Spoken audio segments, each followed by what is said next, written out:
Hi guys, let's see how to make semolina pudding. The ingredients required are 4 tablespoons of semolina, rava or Sooji, 6 tablespoons of grated coconut, 4 to 6 tablespoons of sugar, 3 tablespoons of ghee, 1 egg and 500 ml of milk. And also 3 tablespoons of sugar for the caramel. So add the sugar to a pan to make the caramel and 1 tablespoon of water. Now we're gonna let this melt. A good checking point is to turn it off when it turns golden brown.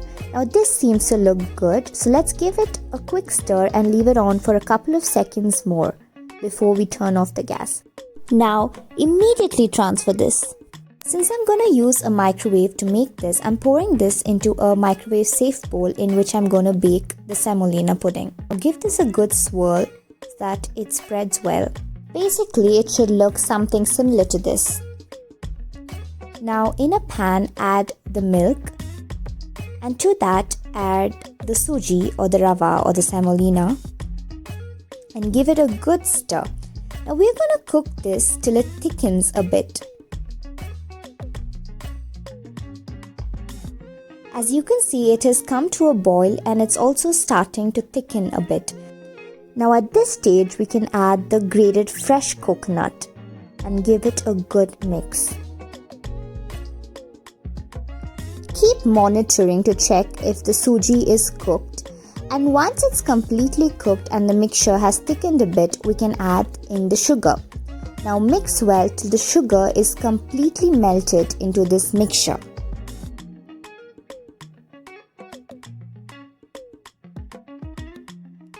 Now once the sugar is completely melted, we can add the ghee and give it a good mix and stir it well till the ghee is completely combined. And then you can turn off the stove and we can let this completely cool down. Keep stirring it after you take it away from the heat. Now in a bowl you can beat 1 egg and add some vanilla essence, or you can also add cardamom powder to flavor this. You can add either one of that. And now once it's frothy and this is completely cooled down, you can add the egg and give it a good mix.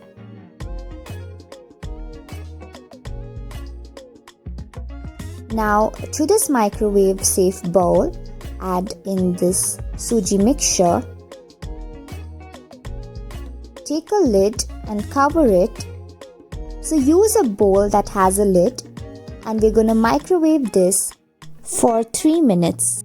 After which you remove the lid and microwave it for 4 minutes once more.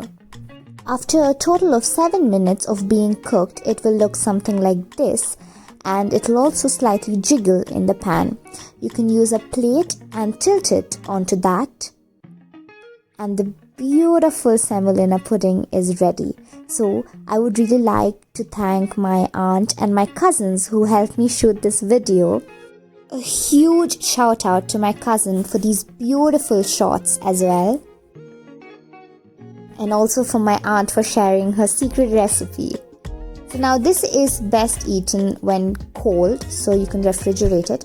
And in case you don't have a microwave, you can always use an oven to bake it, or you can also use a steamer to steam it over a stove.